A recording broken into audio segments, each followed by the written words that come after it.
Hello, everybody. What's up? Welcome in to Fantasy Football here on the Athletic Football Show, presented by KFC. Michael Beller and Brandon Funston here with you on the day that the 2022 NFL season begins. That is right, Thursday, September 8th. Bills and Rams kicking off tonight. Not just week one, not just a great game, but kicking off the 2022 NFL season for us and the fantasy football season along with it. So we are very excited. Funston, we obviously know these Thursday night week one games are going to be great games. We know that about the 2033 matchup is going to be awesome, whatever the hell it ends up being. But Bills Rams here in 2022, what a great way to start the season.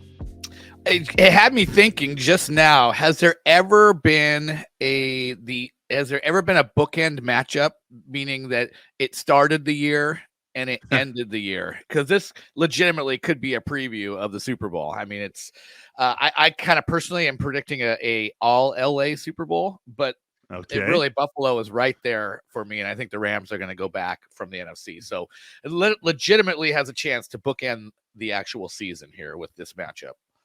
Definitely could happen. I off the top of my head, I don't remember that happening at any point. It certainly could have, but I don't remember it happening. And one thing I did go look is that the Rams are the first defending Super Bowl champ underdogs since the Broncos beat the Panthers that year, and then Peyton Manning retired in the offseason. So that was like 7-8 years ago. So the first time we see the Super Bowl champs come back the next year as underdogs, and underdogs at home with the Bills going into LA as the favorite here. It's going to be a great way to start this 2022 NFL season. And of course, we have so much that we are looking forward to in the fantasy football world in this week one. And that's what we're going to talk about on this episode of the Athletic Football Show. Last year, week one, gave us Elijah Mitchell. Raheem Mostert goes down with the knee injury, ends up being a season ender. Elijah Mitchell runs for more than 100 yards and a couple of touchdowns against the Lions and ultimately becomes a fantasy football fixture for the rest of the season and right here into 2022.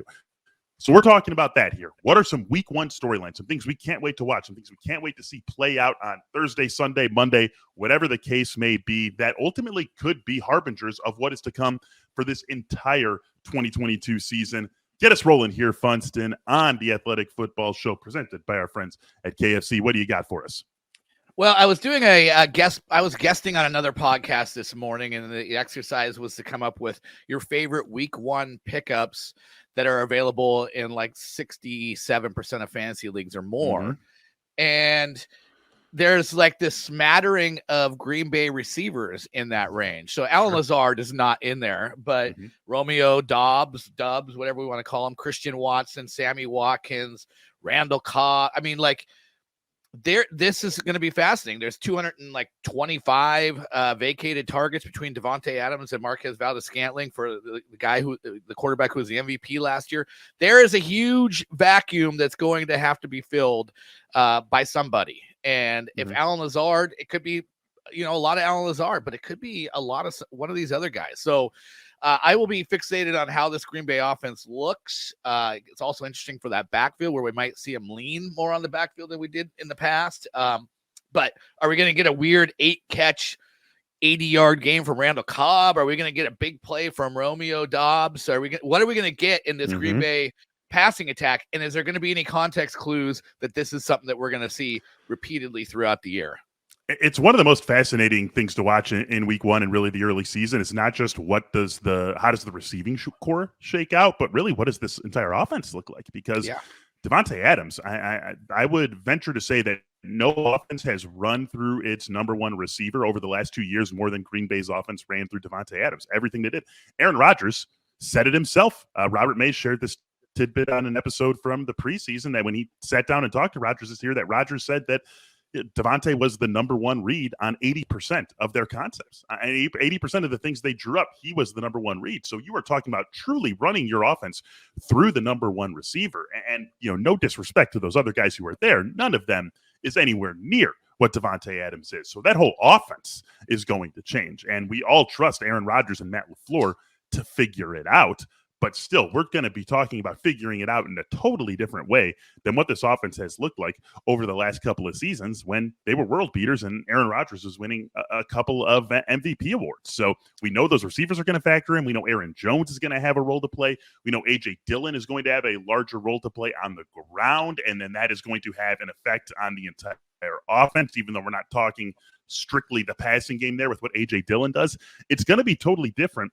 We think it's going to be productive. We really don't have any reason to doubt that. It's just going to look different. The shape of it's going to be different. And someone, right, Funston, I mean, someone has to. It's really what you're getting at here with this point. Someone in that receiving group has to emerge as an obvious winner in the fantasy game. And it can be alongside Allen Lazard. It's not like one of these guys who you mentioned as being available has to supplant Allen Lazard as the number one. There should be enough here for it to be Lazard plus, but anyone who tells you that they know who it's going to be is lying to you right now. Yeah, exactly. Is it Robert Tonyan surprising as a top 6 fantasy tight end? Is it or is it Aaron Jones catching 100 balls? Yeah. Right? I mean, I think any of these receivers, if Lazard, turns into a back end wide receiver 2 and there's somebody else kind of emerges as a back end wide receiver 3, that's totally in play. And that means both of those, whoever those two guys, I mean, Lazard and whoever the other guy is, are both real values right now at where they're going. So I think there's a lot of potential upside here. It's just who gets lucky to be that guy. It's going to be something to watch, as we said, this week and into the early weeks of the season. Packers taking on the Minnesota Vikings, what should be an important NFC North game in week 1. For my first storyline that I'm going to be watching this week, Funston, I'm going to Jacksonville. They play the Washington Commanders. I just really want to see what Trevor Lawrence looks like now that he is out from underneath the thumb of Urban Meyer. I think we are all comfortably willing to give that entire Jacksonville team a break for what that season was. I mean, that was just, quite possibly the worst one-year coaching run we have seen in NFL history from Urban Meyer last year. And that team was just a mess. They were a mess from the start all the way through the end of the season. You're talking about a rookie quarterback who just never really had a shot last year, and things are totally different now. Not only do you get rid of the Urban Meyer cancer, but you bring in Doug Peterson into this, and that totally changes everything for this team, because we've seen Doug Peterson have success with a young quarterback who, hey,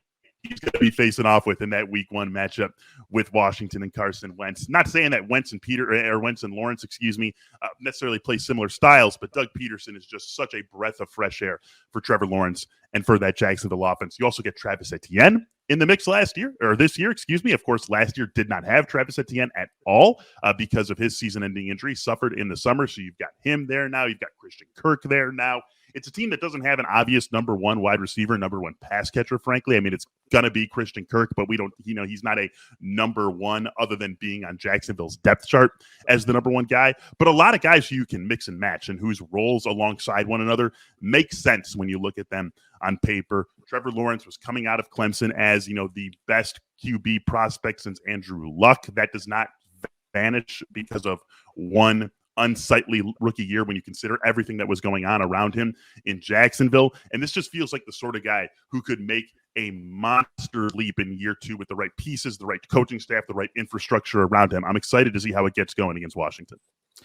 Yeah, just to kind of speak to this point, our colleague Jake Seeley and we were taping an athletic fantasy football podcast this morning, or actually earlier, and he laid out his bold prediction was Trevor Lawrence is Joe Burrow this year, and there's some similarities there. Yeah. Like kind of a wasted rookie season for whatever reason, and different reasons between these two quarterbacks, but terrible team all of a sudden becomes like a team on the upside, and the quarterback takes a huge leap. And that was Joe Burrow last year, and it could be Trevor Lawrence this year. And yeah, it'll be interesting if that does happen to see if Christian Kirk is the guy that gets a huge value spike, or if it is kind of like a community that sort of does this with Evan Ingram and Zay Jones and Marvin Jones. So we'll see how that plays out. But I like that. It feels like there's an adult in the room now with Doug Peterson. Yes. And so back in on Trevor Lawrence, willing to give him a mulligan for year 1, given the ridiculous circumstances that team had last year. Yeah, definitely could be a big breakout season for Lawrence in year 2. As you probably noticed, I just broke out some chicken, so let's hear from our sponsors over at KFC, because right now is really the time that you're going to want to get in on this. The Athletic Fantasy Football Show brought to you by Kentucky Fried Chicken. That is finger licking good. There's nothing better than kicking back on game day with your family, friends, whoever you want to kick back with, to do absolutely nothing then spend some quality time together watching the big game. Of course, we're talking about all those games that we've got coming our way here in week one. Do so with KFC, a meal that will feed the whole family, the whole group, whoever makes up that group. Get all your favorites, like 12 pieces of their freshly prepared world-famous chicken. That's 3 drums, 3 thighs, 3 breasts, 3 rings, 3 large sides of your choice, and 6 biscuits. Right here, I'm eating these chicken tenders. Love these chicken tenders. They're crispy, they're fresh, they're delicious, and they just make me feel like it's that right time of year. It's fall. We are here. We are watching football. You can switch it up and get this 12-piece tenders meal that I've got in front of me right here and pair that with 3 large sides of your choice, 6 dipping sauces, and 6 biscuits. It's an entire family meal that the entire family actually likes. That's finger looking good. Order now on the KFC app or at KFC.com. All right, Funston, let's get to storyline number 2 that each of us is watching this week. What are you going to take us to for week one? Yeah, this is not so granular. It's kind of a broad picture approach, but it's the rookie class. You can go back every year and there is somebody that emerges out of the woodwork, whether it was Elijah Mitchell last year or James Robinson the year before, or it's a top receiver that gets top receiver love, but not enough. Like Jamar Chase was wide receiver 26 in ADP last year, and he goes gangbusters. Justin Jefferson, I haven't looked up his ADP, but it was probably something similar. And he goes gangbusters. So who are these? Is it going to be Drake London that goes gangbusters? Is it going to be, who's going to the merge? And we've had some conversations on our podcast here at The Athletic where, I asked our colleague Jake Seeley, who would you start at rookie in week one and feel good about? And at the time that we said that it was Dameon Pierce, the rookie out of Houston, the running back. And, I think Alec Pierce is starting, should be starting for the Colts in that game. Maybe it's 2 Pierces at rookie that jump out in week one. He could be interesting, but I just think there's a lot of interesting places. The Breece Hall thing with the Jets, is he really going to split right down the middle with Michael Carter? Is Michael Carter going to lead the way there? Were we overdrafting? There's just a lot of storylines within the rookie class that I think are going to be important for us to see how they play out early on to get a good read for the rest of the landscape. Yeah, depending on the shape of your team, you might feel all right about Drake London. I could see you feeling all right about Chris Olave in your starting lineup in week one. But I think the point here is that, like, you take all those receivers. It was another great receiver class. I think we should all already be used to that and get used to the fact that we're going to have great receiver classes coming out year after year after year. It's a pretty safe bet that one of those guys, at the very least one of those guys, London, Olave, Garrett Wilson, George Pickens, whoever it might be, is going to significantly outperform where we've been drafting them for the last month or so. And that's just going to be the case. We know that. We don't necessarily know who it's going to be. Like, Chase was the obvious candidate to be that guy last year. And so even though he did it in a dramatic way that not a whole lot of people were predicting, the fact that it was him wasn't a huge surprise. I think we have a few other guys vying to be that guy this season, and maybe there will be a couple of guys, but it's going to be really fun to watch. And it's going to be fun to watch those guys, especially in week one, to see if someone already lays claim to being that breakout, immediate impact rookie receiver this season. So we'll have our eyes on all those guys, and certainly on Dameon Pierce, the way that he climbed the ADP ranks over the last couple of weeks of draft season. Funston, for my last point here, I'm going to go to something that is going to be bigger picture that we're going to be talking about all season long. We know that. It's the proliferation, of 2 high defenses across the NFL. We saw this used most dramatically against the Chiefs last year. The Chiefs have ultimately adjusted to it. They were in the AFC Championship game for a reason and held a pretty big lead going into halftime for a reason in that AFC Championship game. But we saw those 2 high defenders really slowed down what the Chiefs, the most explosive offense of the last 4 years, wanted to do. And Tyreek Hill was still effective, but they weren't getting those big chunk plays down the field. And we know this. Funston, you know it as well as anyone living in the Seattle area, being a Seahawks fan. That single high defense that Pete Carroll ran with the unique talent that he had on the outside, that spread across the NFL. Everyone was wanting to do it. It became very effective. Teams found a way to beat that, and now we see the shift to the 2 high being the base defense across the NFL. So in the fantasy world, how does that translate? Well, we love those big plays. We love those 70-yard Jamar Chase touchdowns, those 80-yard Tyreek Hill touchdowns. Are those going to be there quite as frequently as they have been? in recent years with the explosion of the passing game across the NFL, or a team's going to have to dink and dunk their way down the field. Our defense is going to be comfortable living with death by 1,000 cuts rather than one huge or two huge chunk plays that you see so many teams being able to pull off as we've seen this transition to a new look defense. So I'm just really interested to see how many defenses are playing that way, how many of them are capable of doing it well, what that means for some of these offenses and some of these big play passing games, and then how that all trickles down to the fantasy world. And if we're suddenly seeing, Jalen Waddle being a more effective receiver than Tyreek Hill because of the looks that Miami's getting, just to use them as one possible example. Yeah, and I also am very aware of this kind of reaction to the big plays by watching defenses and how they evolved to play against Russell Wilson. So, and Seattle will probably be doing this same kind of technique against Russell Wilson in week one. Week one. Yep, exactly. So, yeah, it's certainly something that's evolved. It's going to probably force teams to, get a legitimate threat in the running game and try to get those running games going, and maybe try to get a safety to be pushed into something around the box, be an extra run defender. If that becomes a bigger threat, maybe ultimately going to push teams to be a little bit more balanced in their attack so they keep defenses honest. Otherwise, it requires a level of patience from a lot of quarterbacks that, have a gunslinger mentality that maybe don't always want to dink and dunk, as you mentioned. So certainly it's an evolution, which we see in the NFL all the time. And of course, there will always be some kind of a counter act to that, and we'll see how that plays out as well. But yeah, I think for right now, this is the time of the two highs to shine in the NFL.